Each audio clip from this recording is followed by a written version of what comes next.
Hello everyone. तो आज के इस वीडियो में हम लोग बात करेंगे यूपी बार काउंसिल में रजिस्ट्रेशन की क्या प्रोसेस है।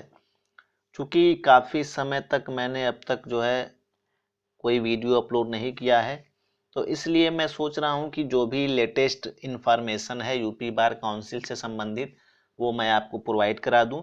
तो इस वीडियो में हम लोग बात करेंगे कि रिसेंटली यानी 2021 में किस तरीके से एक एडवोकेट के रूप में आप रजिस्ट्रेशन कराएंगे, पूरी प्रोसेस क्या है, किस तरह से फॉर्म फिल करना है, कौन कौन से डॉक्यूमेंट्स लगेंगे, कितने की डीडी बनेगी, नोटरी कैसे बनेगी, स्टैम्प पेपर कैसे मिलेगा। तो ये सारी चीज़ें मैं आपको इस वीडियो में बताने वाला हूँ। तो रिसेंटली अगर आप सन 2021 की मैं बात कर रहा हूँ, अगर आप इस समय वर्तमान में रजिस्ट्रेशन कराने की सोच रहे हैं या रजिस्ट्रेशन कराना चाह रहे हैं तो मेरी पुरानी वीडियो को मत देखिएगा। ये जो मैं रिसेंटली वीडियो जो अपलोड करूंगा इसको देखिएगा और इसके अकॉर्डिंग ही अपना फॉर्म फिलअप करिएगा। चूँकि समय समय पे यूपी बार काउंसिल के द्वारा अपने फॉर्म में कुछ बदलाव किए जाते हैं, उनकी प्रोसेस में कुछ बदलाव होते हैं। तो इसलिए पुराना वीडियो को आप लोग मत देखिएगा, ये रिसेंटली का वीडियो है। इसके अकॉर्डिंग आप अपने सारे डॉक्यूमेंट कलेक्ट करिएगा, उसको लगाइएगा और फॉर्म को फिलअप करिएगा।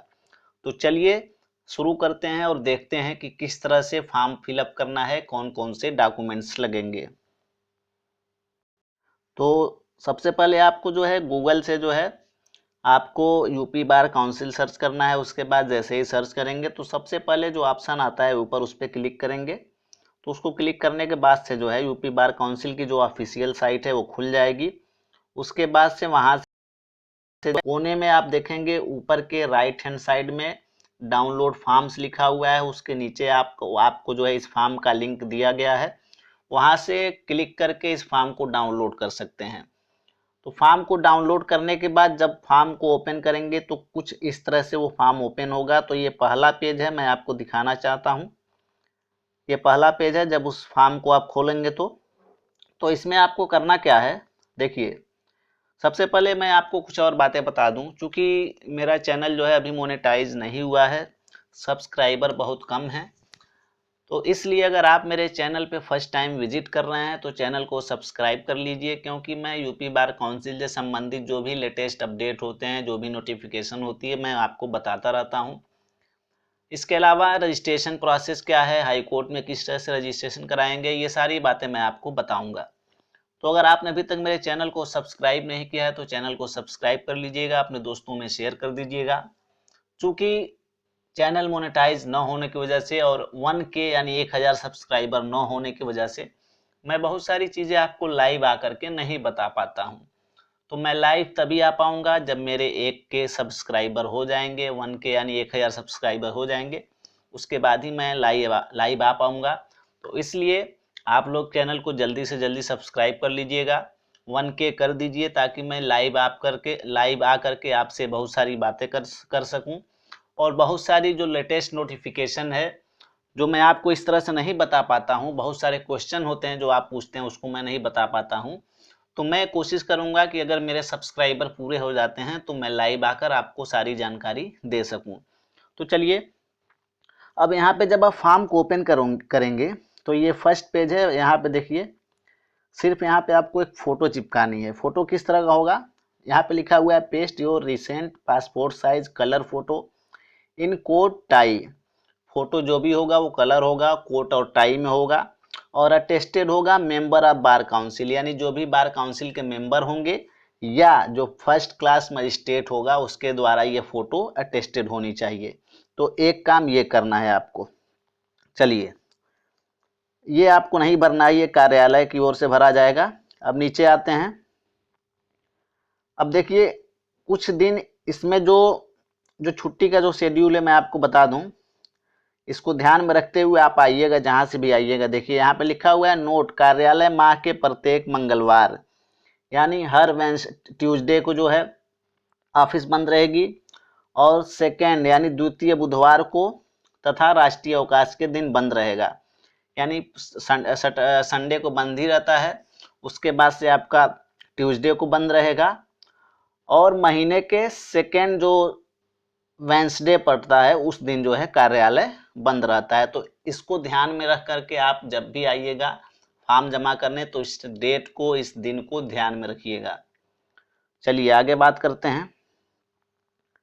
अब यहाँ पे देखिए चरित्र प्रमाण पत्र, यहाँ पे करना क्या है, आपको अपना जो है नाम यहाँ पे लिखना है, फादर नेम लिखना है,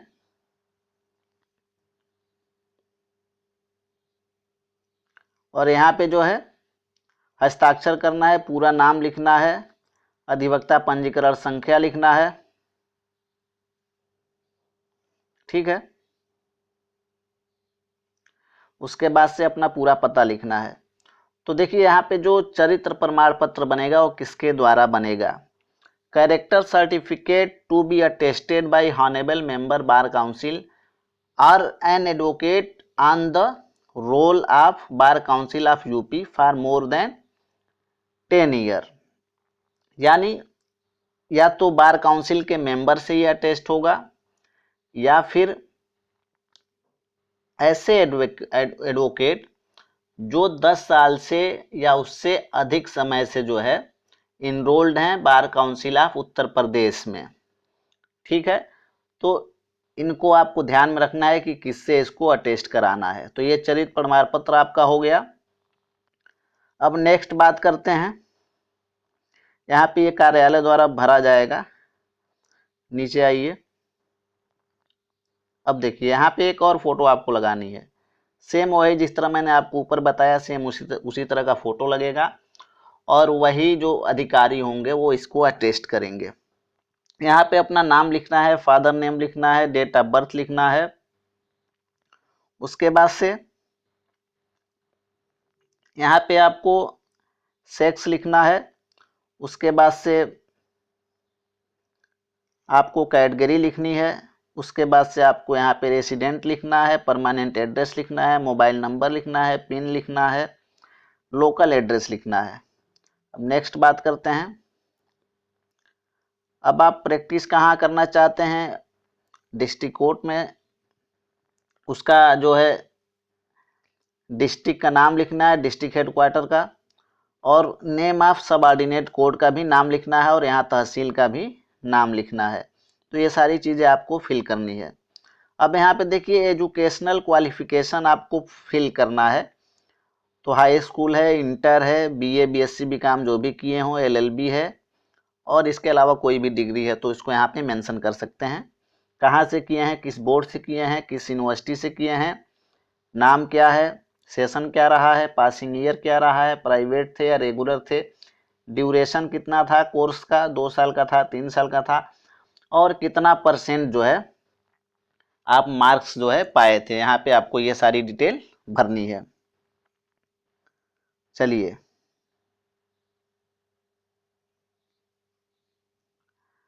और जो आपकी जो एलएलबी की डिग्री होगी, देखिए यहाँ पे लिखा हुआ है A certain LLB degree obtained by affiliated college / university is recognized by Bar Council of India। यानी जो भी कॉलेज या यूनिवर्सिटी हो आपका वो बार काउंसिल ऑफ इंडिया से रिकॉग्नाइज्ड हो, एफिलिएटेड हो, तभी आपकी एलएलबी की डिग्री मान्य होगी। यहाँ पे आपका साइन होगा। चलिए ये यहाँ पे देखिए लिखा है whether engaged in any business trade or service at present or before. आप किसी बिजनेस में, ट्रेड में या सर्विस में एंगेज्ड रहे हैं या हैं, इसके बारे में आपको जानकारी देनी है। ठीक है, उसके बाद से अगर आप सर्विस में थे तो उसकी पीरियड क्या थी, बिजनेस में थे तो उसकी पीरियड क्या थी, ट्रेड में थे तो उसकी पीरियड क्या थी, इसकी ये सारी जानकारी आपको फिल करना है। यानी बेसिकली ये वैसे लोगों के लिए है जो नौकरी करने के बाद जो है एलएलबी जो है वकालत शुरू करना चाहते हैं, तो इसको आपको जो है बेसिकली भरना नहीं है। चलिए नेक्स्ट बात करते हैं। अब देखिए यहाँ पे घोषणा क्या है। घोषणा को आप लोग पूरी तरीके से पढ़ लीजिएगा, इसको मैं पढ़ूंगा नहीं, काफ़ी समय लग जाएगा पढ़ने में। चलिए अब यहाँ पे जो है फिर से आपको वही पूरी जानकारी देनी है। अपना नाम लिखना है, फादर नेम लिखने हैं, परमानेंट एड्रेस लिखना है, पोस्ट, थाना, जिला, पिन इत्यादि सब लिखने हैं। नाम लिखना है अंग्रेजी में, हिंदी में नाम लिखना है, पिता का नाम लिखना है और उसके बाद से जन्म तिथि आपको यहाँ पे लिखनी है। अब देखिए आपको शुल्क जो आपका डीडी बनेगा वो कितने का बनेगा, तो देख लीजिए यहाँ पे बहुत अच्छे से देखिएगा इसको, ताकि इसमें कोई गलती ना कर सके आप। देखिए एक बैंक ड्राफ्ट जो है वो बनेगा आपका, किसके नाम से होगा वो, बार काउंसिल ऑफ उत्तर प्रदेश इलाहाबाद के नाम से। और कितने का बनेगा आप लोग देख लीजिए, बड़े ध्यान से देखिएगा। जनरल एंड एज बिलो 38, यानी जनरल और ओबीसी जिनकी एज 38 साल से नीचे है उनके लिए 15,165 रुपये का डीडी बनेगा। अब नेक्स्ट देखिए, जनरल और ओबीसी जिनकी एज जो है 38 से 45 साल के बीच है उनके लिए 20,165 का डीडी बनेगा। जनरल और ओबीसी जिनकी एज 45 से 50 के बीच है उनके लिए 17,165 की डीडी बनेगी। और जनरल और ओबीसी जिनकी एज एबव 50 यानी 50 साल के ऊपर है और रिटायर्ड हैं किसी सर्विस से, तो उनके लिए 27,165 रुपये की डीडी बनेगी। अब हम बात कर लेते हैं SC ST की। तो SC ST के ऐसे अभ्यर्थी जिनकी एज जो है 38 साल के नीचे है उनके लिए 12,040 रुपये की डीडी बनेगी। और SC ST के ऐसे एप्लीकेंट जिनकी एज जो है 38 से 45 के बीच में है उनके लिए 17,040 की डीडी बनेगी। SC ST के ऐसे कैंडिडेट जिनकी एज 45 से 50 के बीच है उनके लिए 14,040 की डीडी बनेगी। और SC ST के ऐसे कैंडिडेट जिनकी एज 50 के ऊपर है या वो सर्विस से रिटायर्ड हैं तो उनके लिए 24,040 रुपये की डीडी बनेगी। और डीडी बनेगी बार काउंसिल ऑफ उत्तर प्रदेश इलाहाबाद के नाम से। नीचे देखिए, यदि आप अनुसूचित जाति या जनजाति के हैं तो उसका उल्लेख यहाँ अवश्य करें तथा इस आशय का एक प्रमाण पत्र जिलाधिकारी से प्राप्त करके अवश्य दाखिल करें। चलिए नेक्स्ट हम लोग देखते हैं। फिर से सारी प्रोसेस यहाँ पे आपको देखिए, एक फोटो चिपकानी है। फोटो कैसा होगा, कोट और टाई में होगा। और जैसा कि मैंने आपको पहले बताया था कि मेंबर जो बार काउंसिल के हैं उनके द्वारा या फर्स्ट क्लास मजिस्ट्रेट के द्वारा ये अटेस्टेड होना चाहिए। यहाँ पे नाम लिखेंगे, फादर नेम लिखेंगे, रेसिडेंट लिखेंगे, परमानेंट एड्रेस लिखेंगे, लोकल एड्रेस लिखेंगे। उसके बाद से पिन लिखेंगे, place of practice, district headquarter का नाम, नेम ऑफ सबऑर्डिनेट कोर्ट का नाम लिखेंगे, तहसील का नाम लिखेंगे, डेट ऑफ बर्थ लिखेंगे, सेक्स लिखेंगे, मैरिटल स्टेट लिखेंगे, कैटेगरी लिखेंगे। उसके बाद से आप जो है एज लिखेंगे अपना कि डेट एप्लीकेशन के डेट के समय यानी जब आप ये फॉर्म भर रहे हैं उस समय आपकी आयु कितनी है। नेक्स्ट अब लोग देखते हैं। अब यहाँ पे पत्र व्यवहार का पता लिखेंगे स्पष्ट रूप में। नाम आपको लिखना है, यहाँ पे पिता का नाम लिखना है या पति का नाम लिखना है, पूरा पता लिखना है, मोबाइल नंबर और पिन कोड लिखना है। चलिए नेक्स्ट देखते हैं। ये आई कार्ड के लिए आपको भरना है, तो बहुत ध्यानपूर्वक भरिएगा, कोई चीज़ यहाँ पे गलत ना हो पाए। यहाँ पे फोटो लगेगी जो कि प्रमाणित नहीं होगी, साफ साफ लिखा हुआ है। नाम लिखना है अपना, जन्मतिथि लिखना है शब्दों में, पिता पति का नाम लिखना है, मकान नंबर, मोहल्ला, ग्राम, पोस्ट, उसके बाद से थाना, जनपद, पिन लिखना है। नीचे ये कार्यालय के प्रयोग हेतु है। फिर से आपको ये फिल करना है। यहाँ पे नाम लिखना है, डेट ऑफ बर्थ लिखना है, फादर हस्बैंड नेम लिखना है, हाउस लिखना है, मोहल्ला, village, post, police station, district, pin code. यहाँ पे फोटो लगानी है जो कि अटेस्टेड नहीं होनी चाहिए। चलिए नेक्स्ट देखते हैं। एक शपथ पत्र बनवाना है आपको, और शपथ पत्र जो है जिसे एफिडेविट कहते हैं 10 रुपये के स्टाम्प पे बन जाएगा।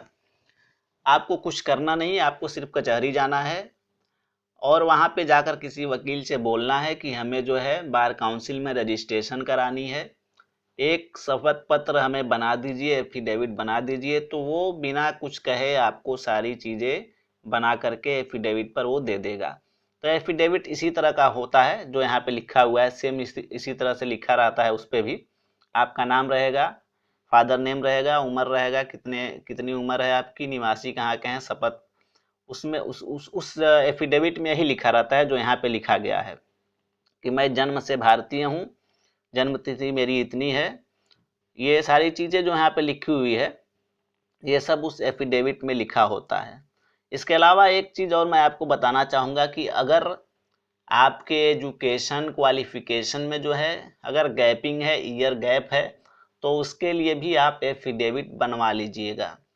यानी जैसे सपोज करिए कि आप जो है बीए किए 2010 में और एलएलबी 2015 में शुरू कर रहे हैं, तो ये 5 साल का जो गैप रहा है, तो इसके लिए भी आपको एफिडेविट बनवानी होगी कि इन 5 सालों के अंदर मैंने कुछ किया नहीं है या मैंने कम्पिटिटिव एग्ज़ाम की तैयारी किया है। तो ऐसे आपको ये बनवानी होगी, क्योंकि ये मांगा जाता है बार काउंसिल में। यानी जिस भी ईयर में आपका गैप रहा हो, या हाई स्कूल में हो, इंटर में हो, या फिर ग्रेजुएशन में हो, या सब में हो, तो सब जो है आप एक एफिडेविट पे ये सारी चीज़ें इंक्लूड करा के आप जो है बनवा सकते हैं। आप बोलेंगे वकील से जब कचहरी जाएंगे कि ये गैप है, मेरा ईयर गैप है एजुकेशनल क्वालिफिकेशन में, तो सारी चीज़ें आपको बता देगा और वो बना करके दे देगा। तो एक ये एफिडेविट बनवानी होगी आपको। उसके बाद से जो है नेक्स्ट आते हैं, अब आवेदन पत्र भरा कैसे जाएगा। ठीक है, तो इसको आप लोग बहुत ध्यान से पढ़िएगा। मैं कुछ मोटी मोटी चीज़ें मैं इसमें आपको बता देता हूँ। चलिए देखिए, नाम जो होगा वो अंग्रेजी और हिंदी दोनों में होगा। ठीक है, सभी स्थानों पे जो दिया गया है वहाँ पे आपके हस्ताक्षर होंगे, आपका आधार कार्ड लगेगा। उसके अलावा हाई स्कूल से स्नातक और विधि स्नातक की परीक्षाओं के अंक पत्र व प्रमाण पत्र की स्वप्रमाणित 2 सेट फोटोकॉपी दाखिल करें। यानी high school, inter, graduation, LLB, इन परीक्षाओं की मार्कशीट भी, डिग्री भी आपको जो है फॉर्म के साथ 2 सेट में लगाने हैं। यानी हाई स्कूल का मार्कशीट का फोटोकॉपी 2 कराएंगे, 2 डिग्री कराएंगे। तो इस तरह से हर चीज़ का, हर मार्कशीट का, हर डिग्री का 2-2 कॉपी करा करके आपको जो है फॉर्म के साथ लगाना है, जो कि सेल्फ अटेस्टेड होना चाहिए, अपनी साइन होनी चाहिए सारे डॉक्यूमेंट्स पे। यदि विधि स्नातक प्रमाण पत्र प्राप्त न हुआ हो तो एलएलबी के अंतःकालीन प्रोविजनल मूल प्रमाण पत्र दाखिल करें। होता यह है कि अगर आप एलएलबी किए हैं 2019 में, 2019 में अगर रिसेंटली किए हैं, पास किए हैं, तो साल 2 साल लग जाते हैं डिग्री मिलने में। तो इसलिए इसकी जगह जो है आप जो है प्रोविजनल बनवाएंगे, डिग्री की जगह प्रोविजनल बनवाएंगे। और प्रोविजनल बनवा के प्रोविजनल जो है ओरिजिनल लगती है, तो ओरिजिनल कॉपी जो है इस फॉर्म के साथ जो आप भरेंगे लगाएंगे। यानी डिग्री की जगह प्रोविजनल लगाएंगे, किसकी, एलएलबी की। और उसके पहले तो आपने माना कि बीए किया है तो बीए की डिग्री आप लगाएंगे ही। इंटर, हाई स्कूल, इन सब की जो है डिग्री आपको लगानी है फॉर्म के साथ। नेक्स्ट देखते हैं। नेक्स्ट इसमें जो है लिखा हुआ है यहाँ पे, नोटरी द्वारा प्रमाणित शपथ पत्र 10 रुपए के मुद्रण पत्र पर होना चाहिए। शपथ पत्र का प्रारूप इस पृष्ठ के दूसरी ओर अंकित है। तो जैसा कि मैंने आपको बताया कि एफिडेविट जो बनेगी वो किस तरह से बनेगी, 10 रुपए के स्टाम्प पेपर पे बनेगी। इसके अलावा आपको जो है ये देखिए साइज दिया हुआ है, 25x13 सेंटीमीटर का लिफाफा जो है लेना है, जिस पर अपना नाम लिखना है, पिता का नाम लिखना है, पूरा पता लिखना है पिन कोड सहित, और उस पर अपना मोबाइल नंबर भी लिखना है। और उस पर 36 रुपए के डाक टिकट लगाना है। तो ये चीज़ें आपको करना है कि एक लिफाफा लेना है, साइज दिया हुआ है। लिफाफे पर पूरी तरीके से आप अपना नाम लिखेंगे, पिता का नाम लिखेंगे, पूरा पता लिखेंगे, पिन कोड लिखेंगे, अपना मोबाइल नंबर लिखेंगे और उस पर 36 रुपए का टिकट लगा करके जमा करेंगे। ये इसलिए जमा कराया जाता है कि आपका जो रजिस्ट्रेशन सर्टिफिकेट होगा और जो आईडी कार्ड होगी, इसी लिफाफा में करके आपको आपके एड्रेस पे भेज दिया जाएगा। चलिए, यदि आप अनुसूचित जाति के हैं यानी आप एससी हैं तो अपना जाति प्रमाण पत्र मूल के साथ प्रतिलिपि दाखिल करें। यानी ओरिजिनल जाति प्रमाण पत्र के अलावा जो है आपको उसका प्रतिलिपि भी दाखिल करना है। इसके अलावा जो है आपको 500 रुपए का जनरल स्टाम्प पेपर जो है अपने नाम से खरीदना है। आप बोल दीजिएगा, अगर कचहरी जाते हैं तो आप वहां पे बोल दीजिएगा कि हमें 500 रुपए का स्टाम्प पेपर चाहिए, अपना नाम बताइएगा अपने नाम से। वो सादा स्टाम्प पेपर होता है और ऐसे ही सादा ही वो फॉर्म के साथ जमा होता है। 5 पासपोर्ट साइज के फोटो होंगे जो कोट टाई में होगा या बंद गले का कोट हो या शेरवानी में होगा। और जो फोटो होगा उस पे मैंने आपको बताया कि फर्स्ट क्लास के मजिस्ट्रेट या जज के द्वारा या बार काउंसिल के जो निर्वाचित सदस्य हैं उनके द्वारा जो है प्रमाणित होनी चाहिए।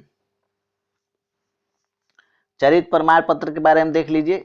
किसी प्रथम श्रेणी के मजिस्ट्रेट, जज या बार काउंसिल के निर्वाचित सदस्य अथवा 10 वर्ष से अधिक अवधि के पंजीकृत अधिवक्ता द्वारा अटेस्टेड होना चाहिए। उसके बाद से जो है आपको और कुछ ज़्यादा इसमें भरना नहीं है।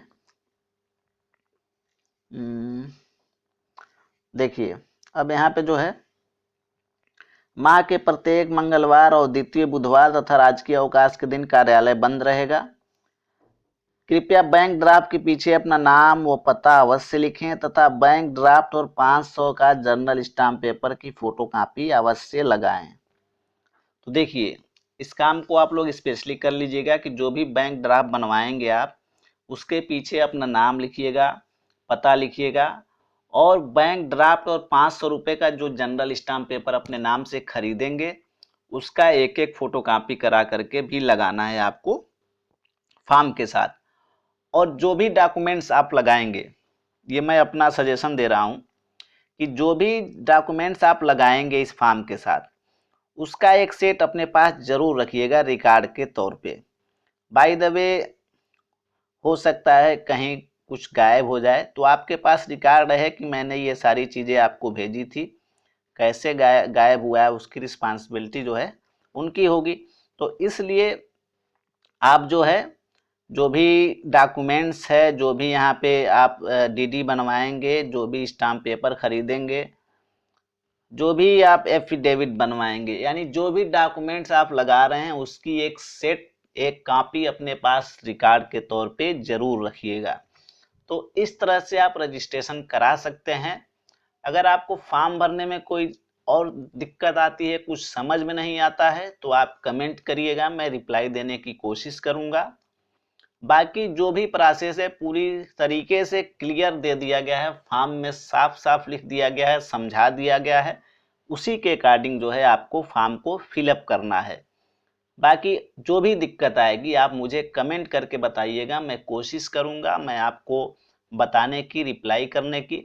इसके अलावा जिन लोगों ने फॉर्म सबमिट कर दिया है और उस फॉर्म की जानकारी उसे नहीं प्राप्त हो पा रही है कि उन्हें कब और कैसे मिलेगा, रजिस्ट्रेशन हुआ है कि नहीं हुआ है, तो मुझे कमेंट कर सकते हैं अपना नाम के साथ, अपने एड्रेस के साथ।